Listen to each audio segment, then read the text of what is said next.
Okay, so we're going to make a basic door using CodeWorks. So you can see I'm just going to load in a new project here. So the first things you want to do is change the names here. Oops. Thank you.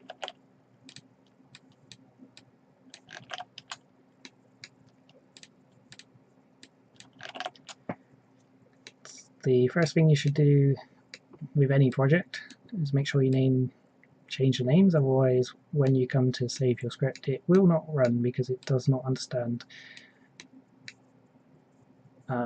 which functions to be calling. So basically I'm calling mine CW door or CodeWorks door, but you can name it anything, just make sure it's unique and sort of related to what the actual script does. And then later on we're going to actually have to save your file as that name. It's the same with any script you make in Lua in Game Bureau, is that you need to make sure that your functions are the same as your save name for the file, otherwise it will just not understand that you're trying to call those functions. Also, another thing to note is that the order that these get saved into your file is based on how far up the page they are. So if I were to put the main above the initialization code, it will still run fine, but when you actually look at your code, you'll see the main function is written first and then it changes the order around, whereas if you do it this way around, you'll see the initialization code is above the main. And that can also be true for the exit here. It doesn't need to be like, if you put them like this, it's fine because obviously these will expand as you put them, but it's just based on how far up the top of it is as to which way around it's written. So I normally just move the exit over here because the main tends to be the one that gets really long, and rather than scrolling up and down all the time if you need to use the exit, just move it to the side, nice and easy. So once you've renamed them, you can see you've got your 3 basic functions, and you can use this at any time to just have a look. Don't click the X here because that will actually close the entire program, which is a bit confusing, but just click off to the side and it will disappear. So the main thing we're going to be working with here for the start is logic blocks, which is right at the top, and variables, because we're going to need some to make sure that our code knows exactly what's happening at certain times during the project. But mostly I'm just going to be working with if and else. So we're going to be dragging a lot of these into but for the first thing I'm going to do is I'm going to actually change or create some variables. So I'm going to go into variables and then click this create variable, and we're going to have use range. Now remember, in coding you have any spaces, so if you want a space just use the underscore or something similar. So we're going to have a use range. We're also going to have a door is open because I need to keep track of whether the door is open, and then I'm going to need an E pressed because we're going to need to keep track of whether the E key by the player is being pressed on their keyboard. Not to be confused with the E of the entity number, this is just the actual E key on the keyboard here, because that's the normal one we use for interacting with things. So I'm going to leave them here for now, but I'm going to drag this out, and I'm also going to need to go into the math toolbox and bring out just a standard number. So I'm going to put that over here. So basically, door is open 0. So in your normal entity bank, you're going to have a door, and generally they're going to start up closed. So door is open 0. I'm using that to say the door is closed. Now I'm going to copy and paste this. So you can do that with just left click so it's yellow, and then just press Control C, Control V like you would normal. And I'm going to put it onto the little down things here. Oops. Is that working? No. Okay.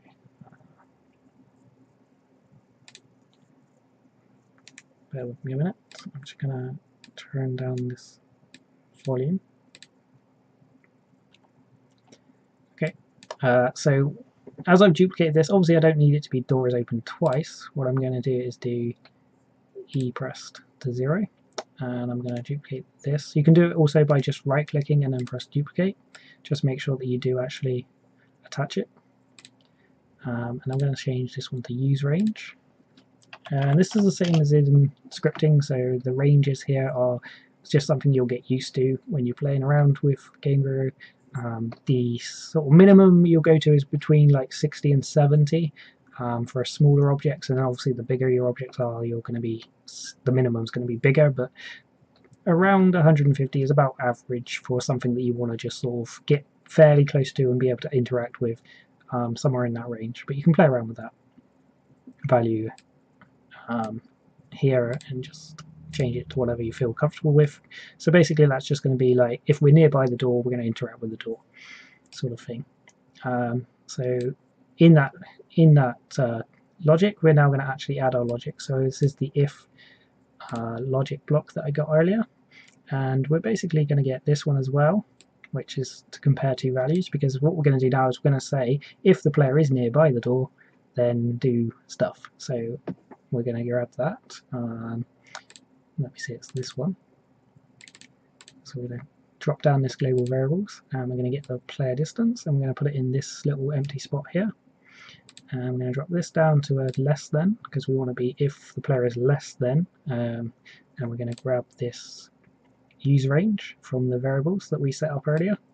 We're going to get the little jigsaw puzzle slot in one.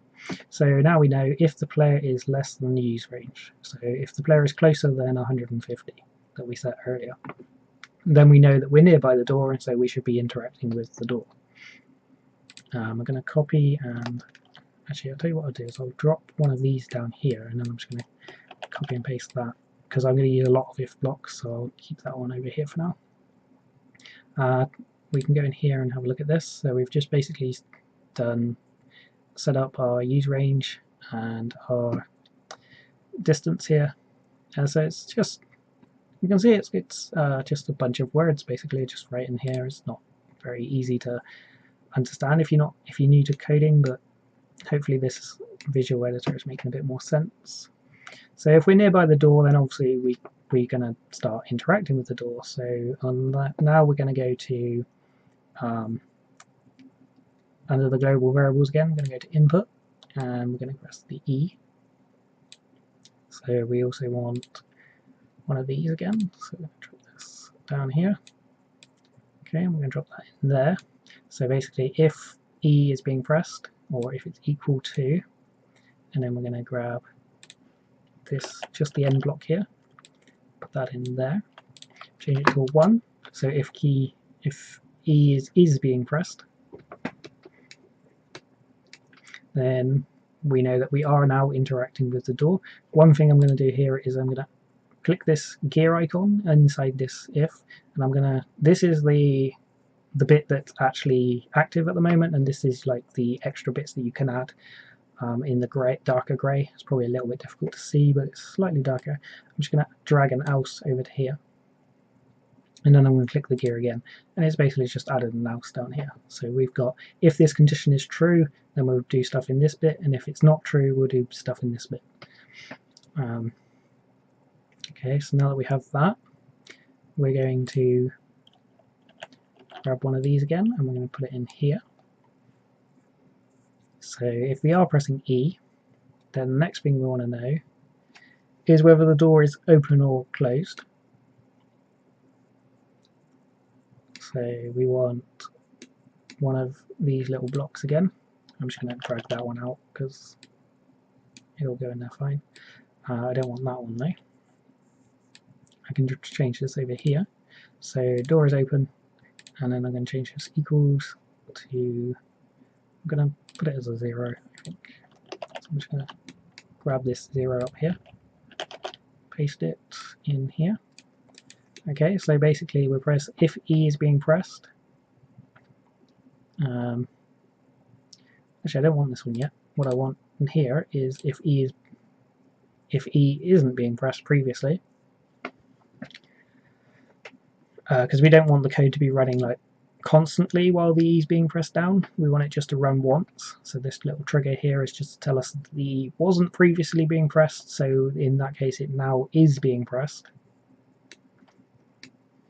And so we know it's the first time it's been pressed sort of thing. So I'm going to get another block and I'm going to put that in there, and then I'm going to do the same thing as I just did up there. So if door isn't open, and I'm actually going to add an else in here because we need to know what happens if the door is open as well. So if the door is open, if the door isn't open, sorry, then we're going to go into this entity control here, part 2, and we're going to get the animation one, and we're going to tell that to play animation 0.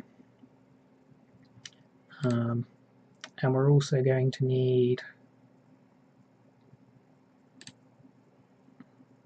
this one here, which is in part 1, entity control part 1, which is collision off, because we need to be able to get through the door. We also need collision on for this one. I'm going to copy and paste this one down here and change that to a 1. For doors, you've got 0 and 1 animation, which is like what you'll get in your FPE files. If you look down, you'll see which animations have been defined, and in the doors case, animation 0 or animation number 0 is the opening, and animation number 1 is the closing. That will change depending on your models and stuff, but for doors they're pretty much always this way around, I think, in Game Bureau. But of course, if they're not, you can change these numbers yourself to suit. But right now that's just telling it to set or get ready to play the animation. You're not actually playing it just yet. So the next thing to do is to go in here and actually grab the play animation.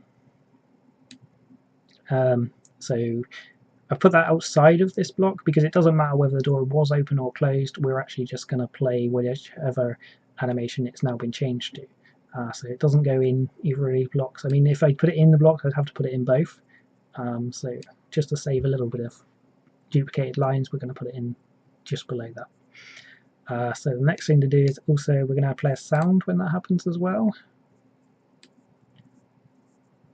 So the sound of the door opening and closing. If you did, in this case, if you did want the sounds to be different, then obviously you can put them in the different blocks here, but I'm going to use the same sound. So I'm just going to do this. I think it's sound 1 by default for doors. Might possibly be 0 and 1, I'm not sure, but we'll do 1. So we're now playing the animation and we're playing the sound. The other thing we need to do now is change this E pressed because it's no longer going to be 0. We're going to move it down, oops, a bit too far, here, and we're going to say it's now 1. Because we've pressed the E and we've checked that it wasn't previously being pressed, but it is now obviously being pressed, or was previously pressed, until we reset it later, which is what this else here is for. So anything else we need to do here? We've got the collision off so we can actually walk through the door. We've got collision on so we can't walk through the door when it's closed. We've got the animation, we've got the sound, I think that's fine. So as I said just now, if the E is being pressed, we do this, but if the E is not being pressed, then we need to do this. Right, I know what I need to do. I need to tell it whether the door is actually open or closed, but for now, right, because we're not, I don't know if you can still read this if I zoom out, but if we're not pressing E, then we can say E isn't being pressed, so we're going to reset this one to 0. And then one other thing I'm going to have to do here is change this bit. I'm going to change this one to door is open, because obviously if the door wasn't open, we're now going to say it is open, because we've told it to do that. And then we're going to copy and paste that into this one, and obviously the opposite is true. So if the door was previously open, we're going to say it's no longer open, which will be true once this animation actually triggers in at the end of this code here. And if you're outside of the range, if you want a door to automatically close when you're outside the range, you could do that as well. You can do this, copy this down here into this bit here, but we won't bother about that. There's no other things we need to do, I don't think. That should be it, working code. So I can delete this one. We look into the code here. We've got our use range. we've got if we're within the use range, if we're pressing E, if we weren't previously pressing E, if the door was closed, we're going to now tell it to start opening. If it was open, we're going to tell it to start closing, then we're going to actually run that animation. And then if we're not pressing the E key anymore, we can reset that back to 0. A good thing to do is to keep that check within the distance range, because otherwise you may have like multiple doors and it will get confused on your map. If you have multiple doors and you put this E pressed check outside of the distance range, it will be resetting them to 0 on like all the doors that are on the map at once, and it will get really confused. Whereas if you have it within the doors that you're only nearby and resetting it, then it will be only it will really limit how many can actually get confused, unless you place like doors really close to each other and stuff. And then you'll need to start working with like arrays or different code names and stuff, but we won't worry about that. This will work fine. So now we're going to export the Lua, so i.e. save as an actual script. So we're going to click save, and remember you need to save it as the same name that you've put up here. So in this case we're going to call it CWDoor. It's already set as a Lua file, so we can save that. CWDoor, I'm going to just drop that into my actual script bank. Now I need to actually load up Game Bureau. Bear with me.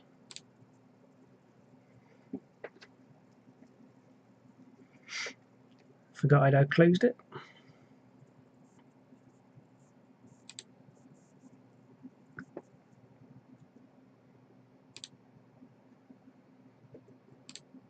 That's fine, you can see I've got a blank map. So I'm going to drop down the player, find one. Is the one here? Yep, that'll do.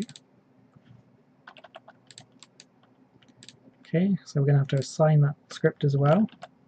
So CWDoor. Make sure it's green, of course. And actually has an animation. And we've got the door. Now one thing you'll notice is there's absolutely no input on the screen. But if I press E, I can walk through the door. Press E again to close it. See, I can no longer walk through it.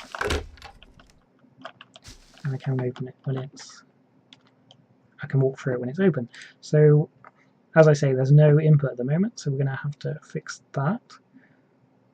So we'll get back into these logic blocks and we'll drop this down and put else in there. Okay, so put that in there, close that again. Okay, I'm going to copy this one. So this is just going in the nearby, but it's not required on the press bit, so it's going to be like a separate bit. So if you're nearby, it will run this code and it will run the if pressed. So if the door isn't open, then we're going to actually go to this GG text here, and we're going to get a prompt. I'm going to put that down there, and we're going to go to the text, and we're just going to put an empty string. I'm going to add that on there. Okay, so if the door isn't open, we're going to say open door. I'm going to add a little E there as well. Okay, and I'm going to copy and paste that into the else. So if the door isn't open, we're going to say open door, and then if the door is open, we're going to just obviously change that to closed door. Okay, and we're going to export that again. Obviously, if you set it to save into the actual script bank file, it will work a little bit more easily than me moving it over manually and stuff, but I find it's easier just to move it over. So now when I move up, I can see a little prompt. I get open door, I press yes or E, and we'll open the door, close the door. Excellent.